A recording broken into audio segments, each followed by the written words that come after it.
So this morning, I would like to preach on this title, We All Need a Good Father. Amen. We all need a good father. So I pray that we'll be inspired this morning through this message. All fathers, I want you to listen. And even to our singles, our mothers. And after all, the real point of this message is to emphasize that God is our good father. Amen. Let us pray. Lord, be with us now as we study your word. And I pray, Lord, that you would help us, especially the fathers who will be listening to this preaching. Lord, I am not attacking them. Neither is the Bible attacking them. But Lord, we all want to grow in our Father. Lord, I pray that I know this Father's Day is also tough for others. But I pray, Lord, that we will not look back in bitterness, but we will look forward in gratitude. Amen. And we will look forward, Lord, praying that this world could have better fathers. I'm praying for our church, Lord. May we have good fathers here in our church. Amen. Thank you, Lord. Please be with us in our study today. In Christ's name we pray. Amen. Thank you, and you can now be seated in the presence of our God. We all need a good father. You can deny this and say, no, I'm an independent man or an independent child, I'm strong. But you know what? No one can deny, practically speaking, that we all need a good father. Because that need was placed by God in our hearts. Lahat po tayo, meron tayong need deep down in our heart na naghahanap po tayo that we are looking for a good father. And it was God who put that desire in our heart. So that we would feel that we are always in need of a good father. Amen. And what's the point? So that we will search for it in Him. Okay? So, gets niyo po ito? Lahat po tayo. Tayo ay nangangarap at nangangailangan. All of us need and want a good father deep down in our hearts. And let me tell you, no one can really satisfy that except the Lord. Amen. And so He put that desire in our heart so that at the end of our life, at the end of the day, all of us will just look up and say, Lord, I really need you. You are my good Father. Amen. And so today, let me emphasize this. Why do we need a good father? Why do we need a father? And you know, when I was doing my research in preparation for this message, I found 8 reasons, biblical reasons why we need a father. And here, in these 8 points, God is telling us, God is showing us the role of a father and why we need a father. Like, for example, number 1, first is this. A father is a provider and a protector. All of us need a good father. Why? Because we need someone to provide and protect us. Amen? Fathers, the Bible told us that if any provide not for his own, and especially for those of his household, he had denied the faith and is worse than an unbeliever. Folks, fathers, this is one of our roles to provide. Amen? And the Bible is telling for a father not to provide, he is worse than an unbeliever. Why? Because it's so impossible that you are a Christian, that you will not get that is your role as a father, that you will provide. While in fact, when you got saved, you realize that it was God who first provided for you. Amen? Mm-hmm. If you're a Christian, you already know this, that God gave you your life, that God provided you your needs, and when you needed salvation, it was God the Father who provided the perfect lamb sacrifice for you. It was God the Father who provided His only begotten Son to die for your sin. And that is the reason why you are saved today, because God provided a Savior for you. And if you are a son of God, you must. Alam mo yun, dapat naiisip mo yun. God provided so much for me, so if you are a father, this is one of our roles, to provide for our family. Amen? And the Bible emphasizes this, especially for those of his own household. Amen. Sometimes we fathers, so we can provide for other families. Alam niyo, pag we are with friends, pwede tayong magbigay. Pag barkada natin, mabilis tayong magbigay. But for our own family, sometimes we hold back. Folks, you are a provider. God told you to be a provider first to your house, not to your friends. To your family first. Not to other people, but to your family first. We all need a good father because a father's role is to provide. And later on, sooner or later, as you grow old, you know this, fathers, some of you are retired already. It transitions that your provision is not more of money anymore, but it is more of wisdom, protection, and security. Amen. And fathers, you know what? Ang ating pag-provide sa ating family, it is more than money. Because we need to provide security, stability for our family. This is our first role as fathers, to provide. Amen? The second role we have as fathers is this, a spiritual leader. Every father is called by God to be a spiritual leader. And this is the second reason why all of us need a good father. It is because all of us need someone to lead us in the Lord. Amen? Amen. All of us need someone who will be a father, a spiritual leader to us. Look at this verse. And ye fathers, provoke not your children to wrath, but bring them up in the nurture and admonition of the Lord. This word nurture means training. Amen? This word nurture, it means training. All of us need a father. Fathers, listen, this is one of our roles. To train our kids in the Lord. Ibig sabihin ng training, ito, pag-build ito ng routine. It means it is the father's job to tell their son, come on, anak, every Sunday we are going to church. Amen. Before we sleep, we will pray first. Amen. Before we eat, we will pray first. Before we go to work, we will ask the Lord's wisdom first. Before we start our day, we will open God's word first. This is a role of a father. To train your kids, your family, in the Lord. Training. Amen. Amen. And not only that, it is also not just nurture, but admonition. Admonition is more of rebuke or warning or discipline. A father is the one who should be rebuking his family if his family is going away from God. You know what? When we were young, I still remember this. Our father never disciplined us if we have failing grades. But when we do not go to church, oh no. Ilalabas niya ang belt niya. Ayaw mo mag-church? Papaluin niya kami. Why? He understood that his role is a spiritual leader. Kaya nga po, I inspire you all fathers. You must be the one calling your wife and your kids to go to church. And not the other way around. Kayo ang nanguna. Okay, family, we will pray today. Okay, family, we will read our Bible today. Because you are the one called by God to do the training, the nurturing, and the admonition. It's just sad that mothers are doing this. But fathers, we are called to do this. Amen? We all need a good father because all of us need someone to train us starting while we are still young. We need someone to tell us, come on, anak, we will go to church today. This is God's word. We would like to start the day with God's word. And if we are going astray, we need someone who will put us in the way. That's a father. Amen. The third role of a father is this. He is a teacher and a mentor. Hear ye, children, the instruction of a father, and attempt to know understanding. Amen. Wow. This is one of the roles of a father, that he will give instruction to his family, to his wife, and to his children.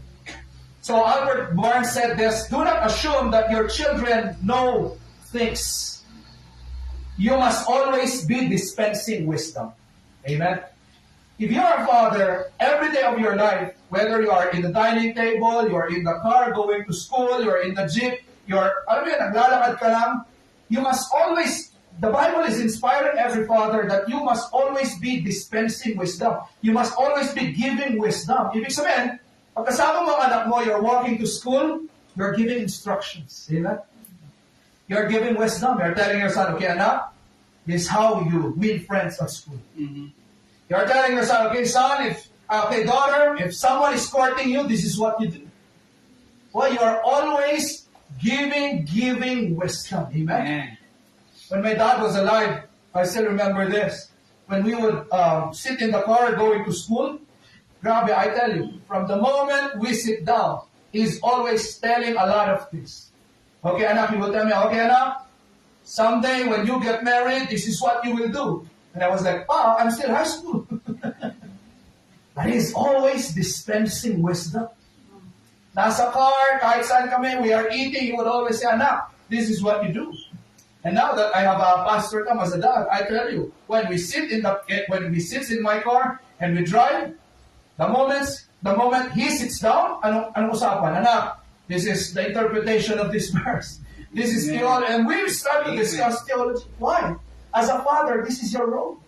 Dispense wisdom. Hindi mo man alam lahat ng bagay or knowledge. But you as a father, you have more experience than your children. That's why your attitude is this. I will always be a mentor, a teacher every day. That's your role, fathers. Amen. Mga parents natin, ganun. Always have that attitude. You are dispensing wisdom. The fourth role is this.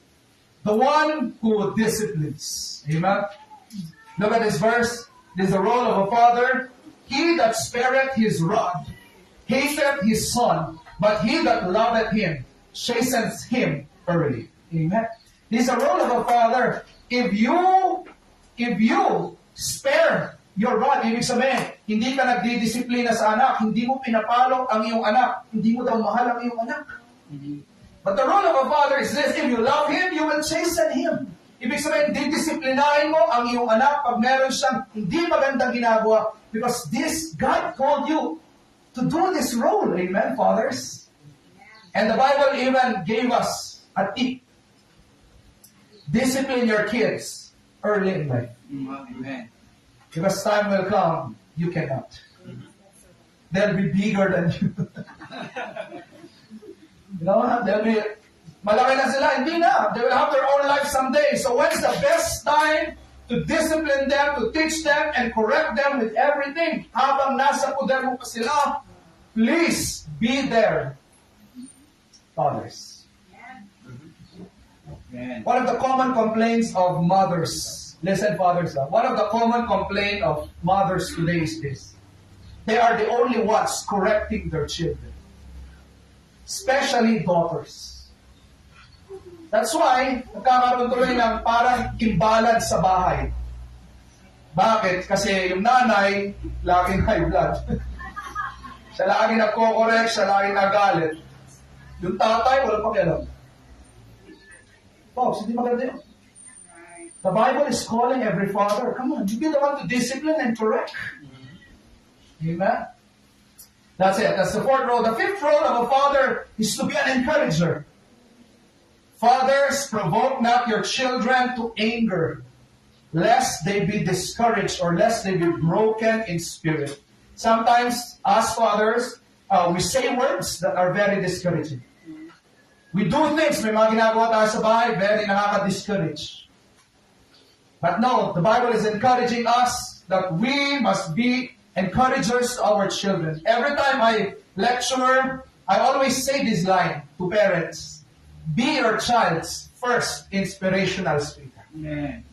Parents, this is your role. Be the first inspirational speaker of your child na kayo ang magsasabi, anak, you can do that. Anak, kaya mo abutin ang iyong pangarap. Andyan ako, tutulungan kita. I will be praying for you. Anak, you can do it. You are the ones called by God to build the confidence and the self-esteem of your kids. Mm-hmm.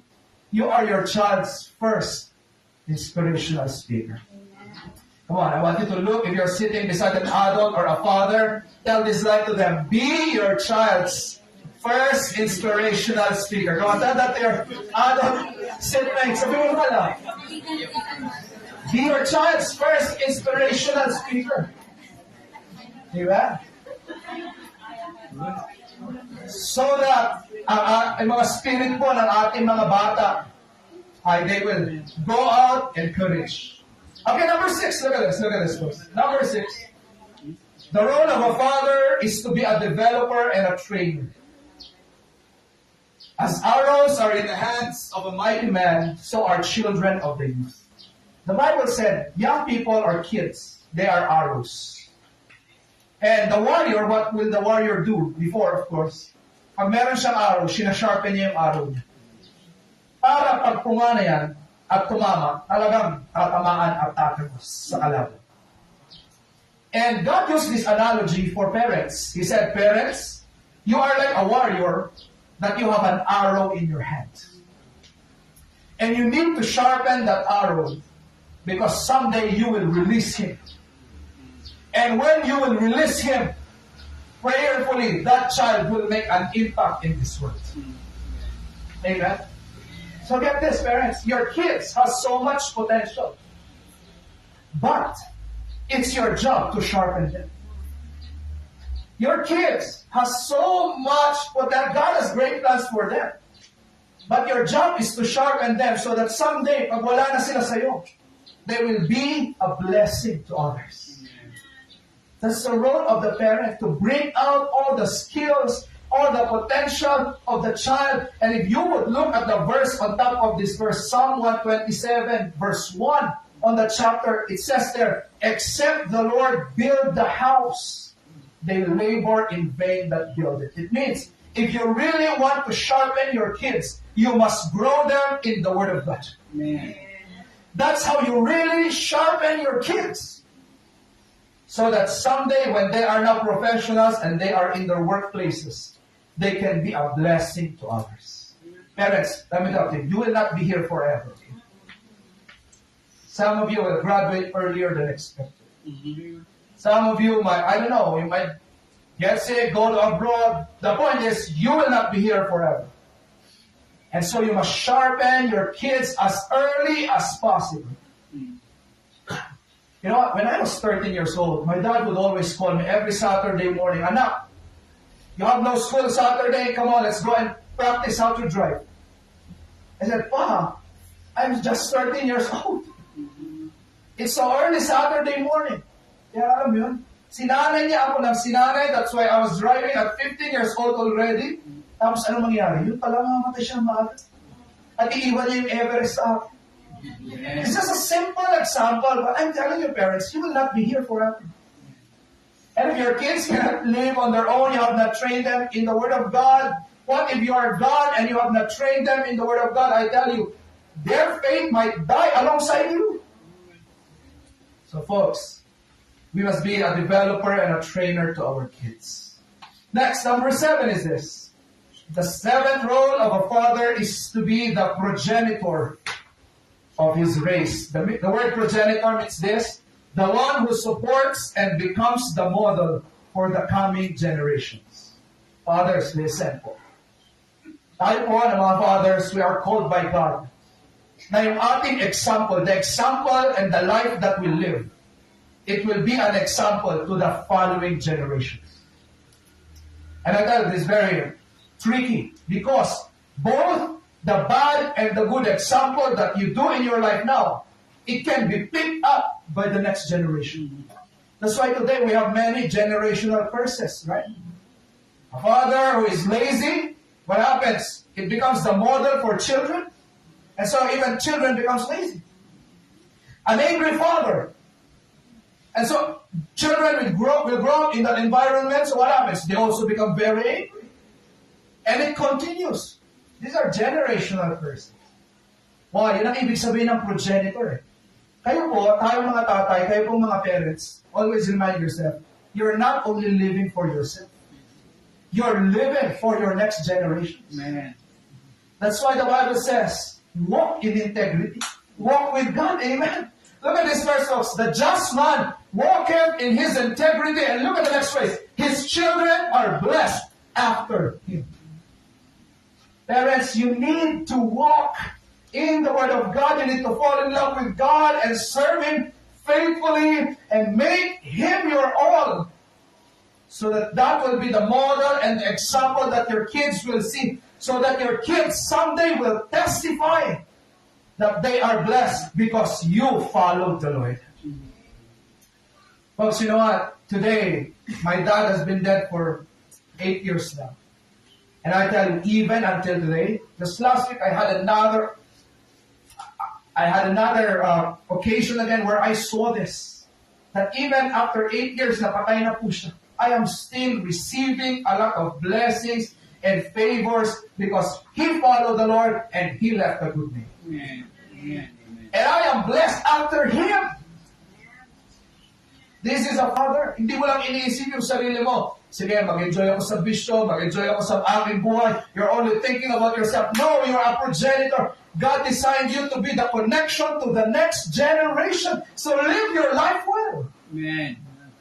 Bakit? May susunod sa'yo, may nakatingin sa'yo. Amen. And then number 8, and the last, the role of a father, the 8th role is to be a model of love. Husbands, love your wives, even as Christ also loved the church and gave himself for it. Fathers, the Bible is calling us to love our wives. It seems you have not heard me, fathers. Fathers, I said, we are called by God to love our wives. Amen. Isa pa ulitin natin. Husbands, we are called by God to love our wives. Amen. Because that love is a showcase of God, of Christ's love for the church.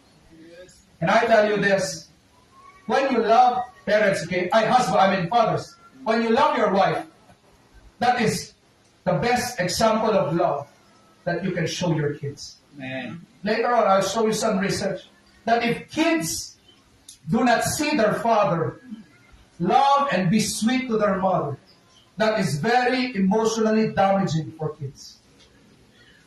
Kaya po tatay, ang isa sa pinaka-best na example po na pwede nyo ipakita sa inyong mga anak, yung love na love nyo ang wife ninyo. Amen. Amen. Amen. Amen, Father. Amen. Dapat love na love nyo sila. You must not even love your kids more than your wife. Your love for your wife comes first because that will be a model of love for kids. Okay, so folks, 8 rules to satisfy the 8 needs that we have. And I tell you, many of us, many here, did not have a good father.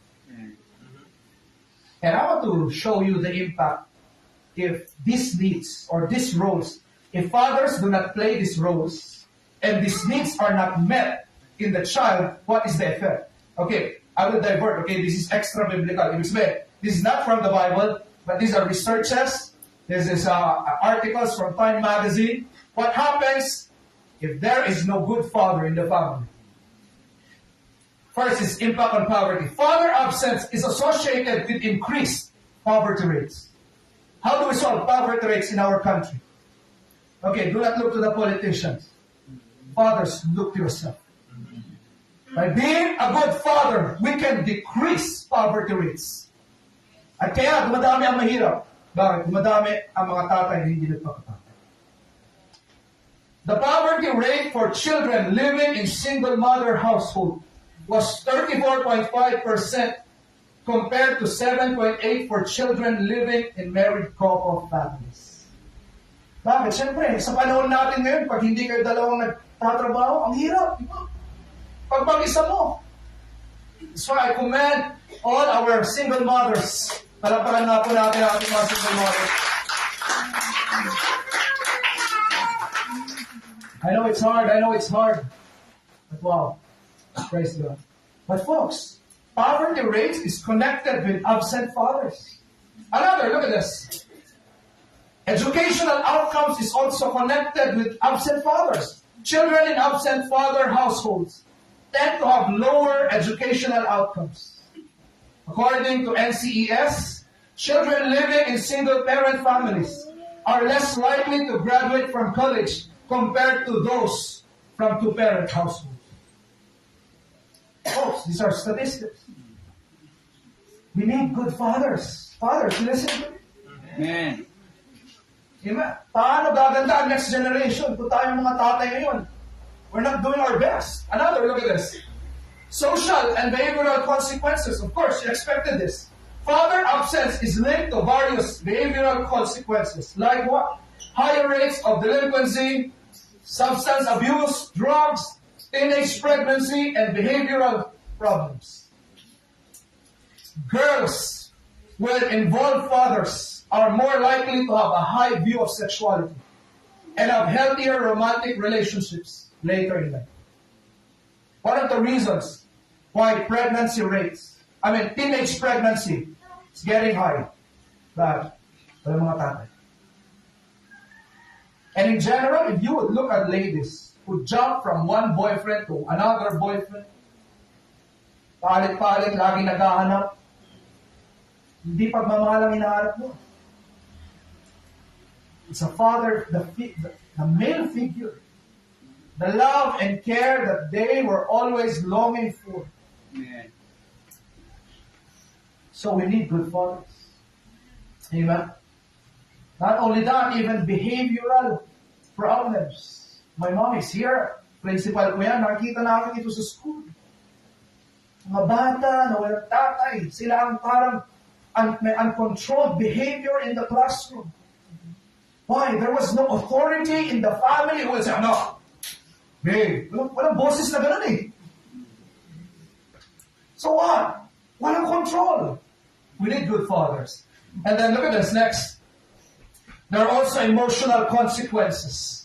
Father involvement is associated with better social emotional development, including higher levels of self-esteem, self-control, self-discipline, and emotional well-being in children. Even the emotions are messed up if there is no good father in the family.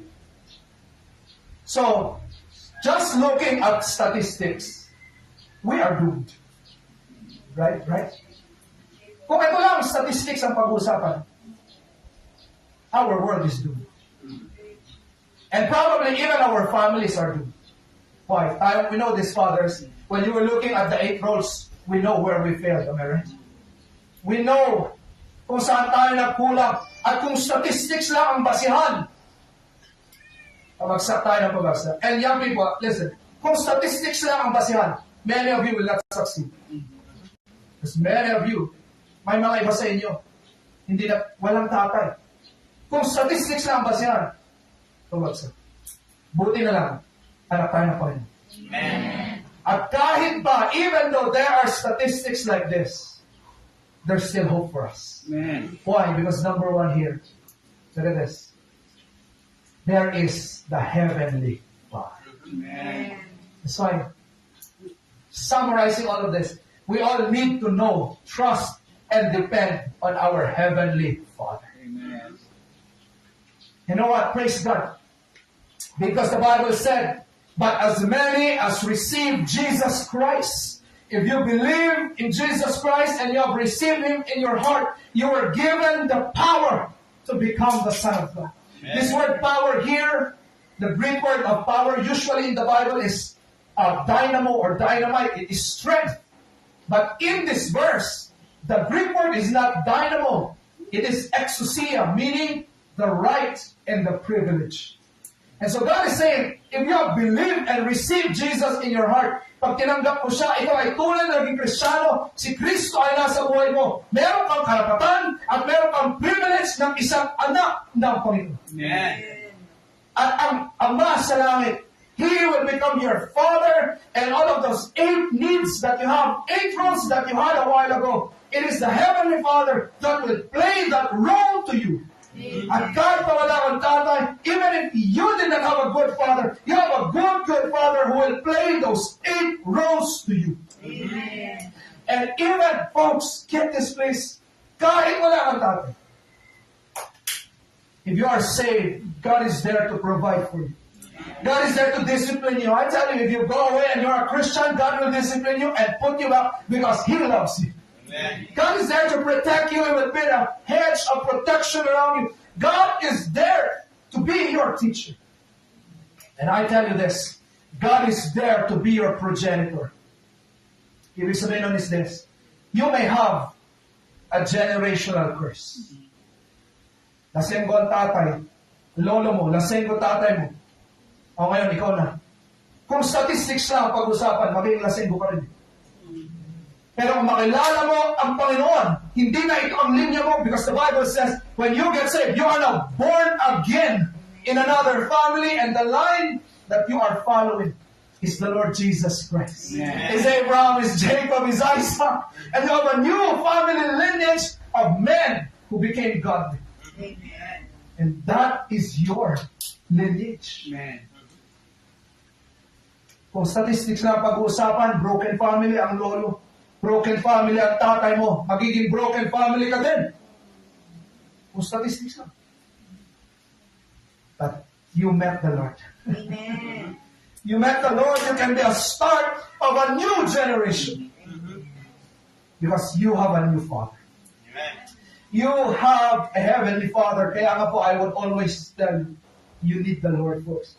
Kung may mga bisita po dito, hindi aksidente na punta ka dito. Para marinig mo itong message na to, tanggapin mo ang Panginoon ngayong araw na ito. Mag-born again ka sa pamilya ng Panginoon, and you will have a new Father.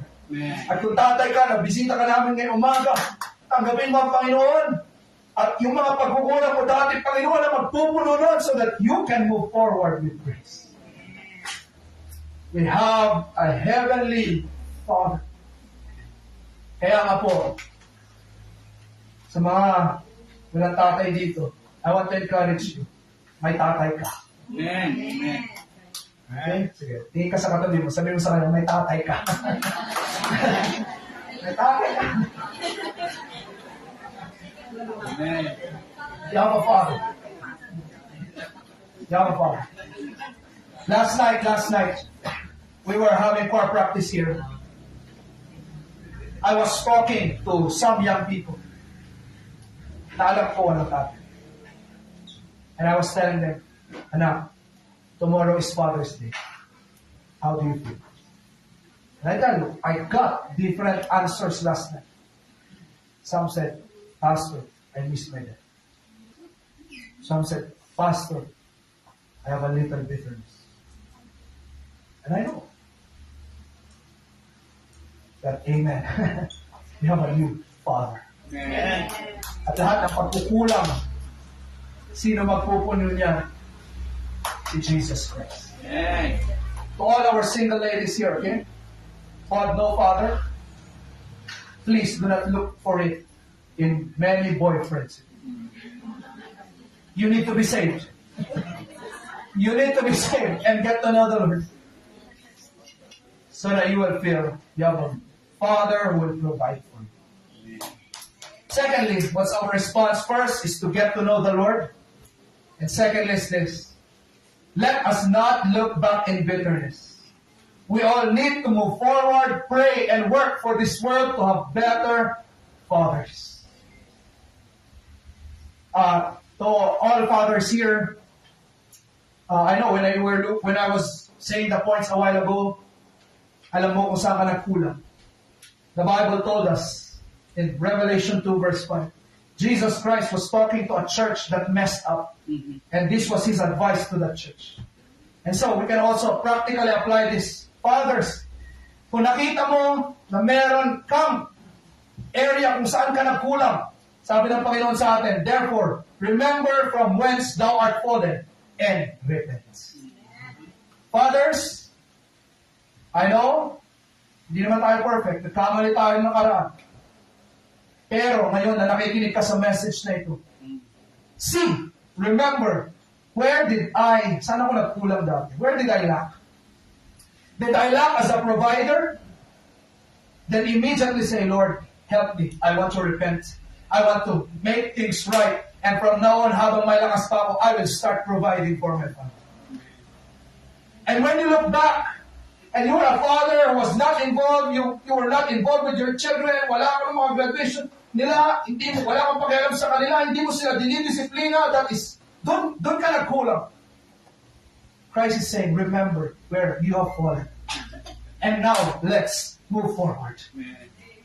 Repent and move forward. Fathers, it's not yet too late. While you are still alive, you can still be a good father to your family. Amen. To all mothers here, especially those who did not have a good marriage, please do not look back in bitterness. Because I tell you, you will really be bitter. If you will look, to our single mother, we have a lot of single mothers here. If you will really look back in bitterness, I tell you, talagang magiging bitter ka. Pero ito na tandaan mo, move forward. Kung meron kang anak na lalaki, listen mothers, kung meron kang anak na lalaki, you need to grow that man in the Word of God. You need to train him in the Word of God, looking forward that someday he will be a better father than his dad. Wala na, para saan pa? Tumili tayo patalikod. Di ba naman yung tatay ko? Wala silbi yun. Remember where we sat tayo na pulang and together we will pray and work hard so that as we move forward, we will be better fathers. Amen. Young men, single men, don't look back in bitterness. Pray to God. Fall in love with God so that someday when you become a father, you'll be a good father. Amen. It's the same ladies. Single ladies. Some of you have seen the effect of a bad father. Don't look back in bitterness. Look forward and pray hard to God. Lord, please give me a man who will be a good father. Para pag nakakita ka ng gwapo, hindi agad, sige, go na. Gwapo, go na. Oh, hindi. Ang hahanapin mo, mag-iiba na yung requirements mo. Hahanapin mo ba, anak ba ito ng Panginoon? Malapit ba ito sa Panginoon? Alam ba niya ang salita ng Panginoon? Why? Because you are looking forward to a better family. Diba? Okay, folks. Paabante na tayo. Huwag tayong patras. Okay? Huwag tayong patras tumingon. Paabante tayo lagi. Whatever you are right now, you're a parent right now, or a single, paabante. All of us must be praying, Lord, give us good fathers. If you have fathers today who are not yet saved, young people, listen, or with adults, your husband is not yet saved, hayaan mo na yung nakaraan, ngayon na lang, paabante. And you must be always praying for your father. Praying for your husband to be saved, for him to get to know the Lord, for him to be a good father. Because it is only God that can make him a good father. Only God. Kaya nagpipray tayo. Ayun po ba? At pangatlo at huli, what is our response? We all need to seek and desire a community of fathers and parents. First, we need to get to know the Lord and make Him our Father. Secondly, we need to move forward. And thirdly is this. We need to seek and desire to be in a community of fathers.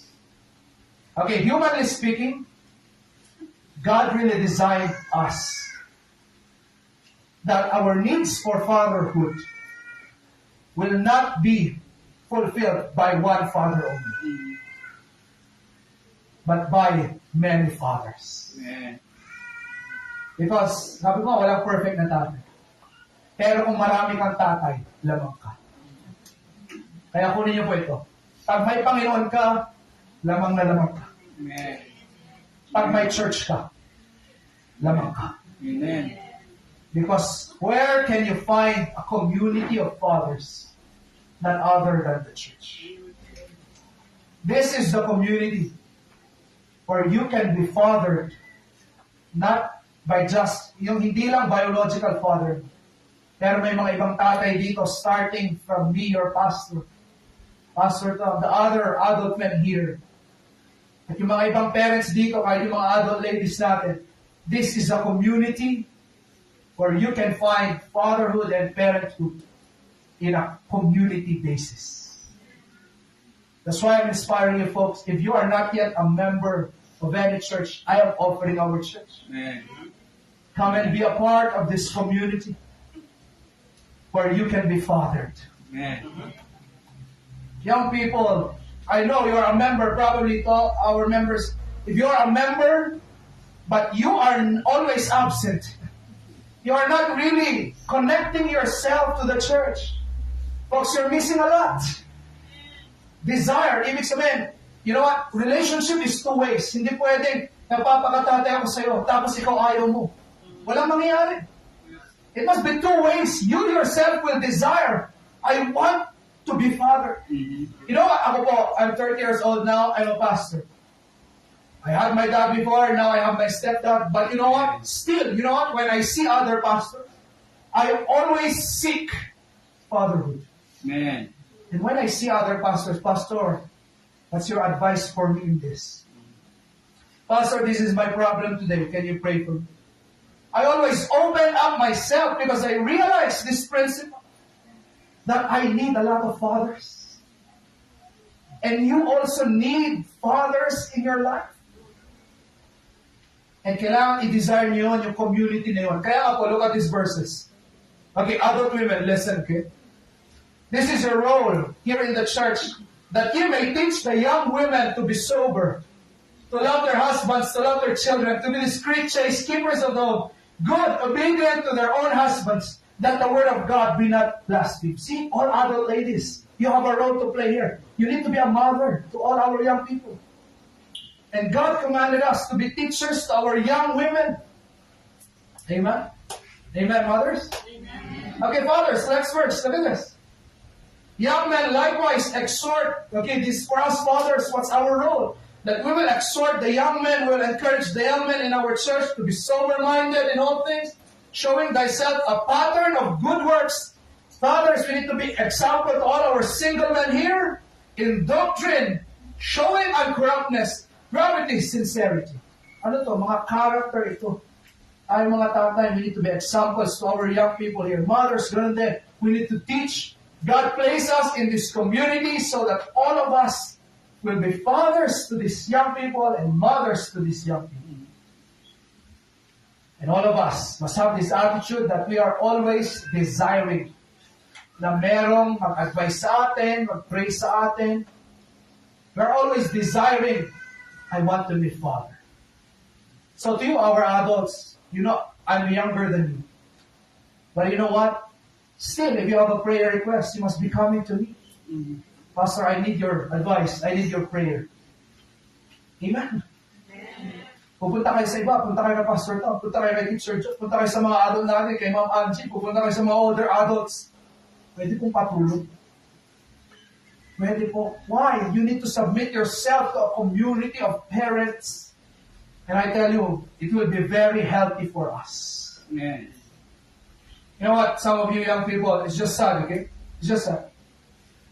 But some of you, minsan ko lang pinagalitan, corrected you one time, hindi nyo na ako pinapansin.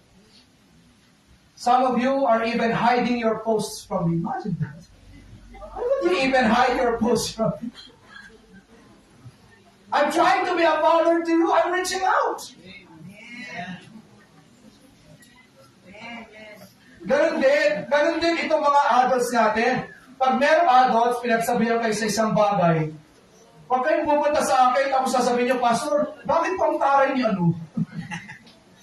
Huwag ganun, bakit community nga tayo, di ba? Church family nga tayo, nagpapakataray tayo sa lahat, nagpapakananay tayo sa lahat, magkakapatid tayo lahat sa pananampalataya. And we are one family here.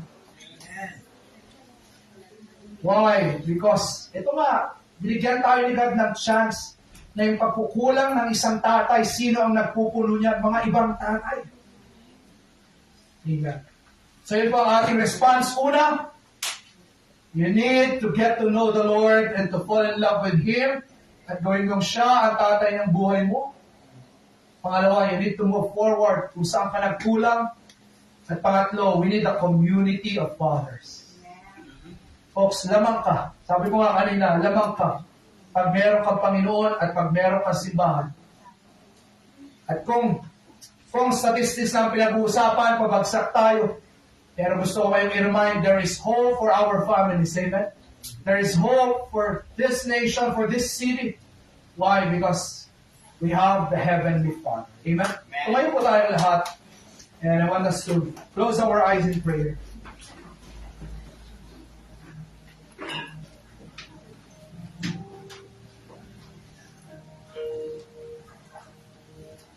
If you are a father today, I want you to be prayerful.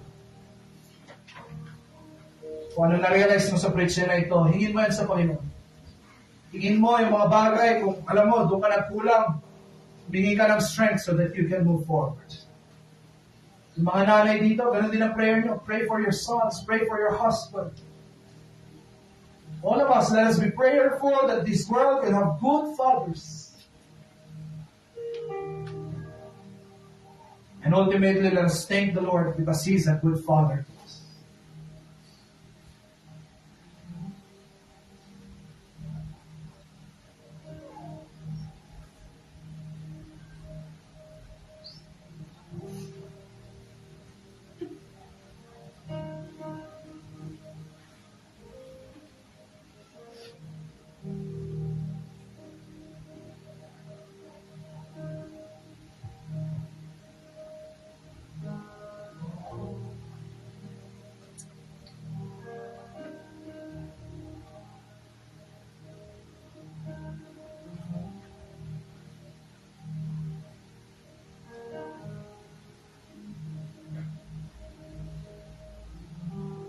Lord, I would like to pray for all our fathers here.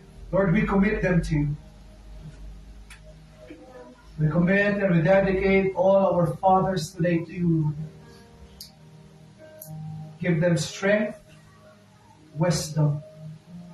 Give them biblical wisdom, Lord, so that they can play their biblical roles in their family.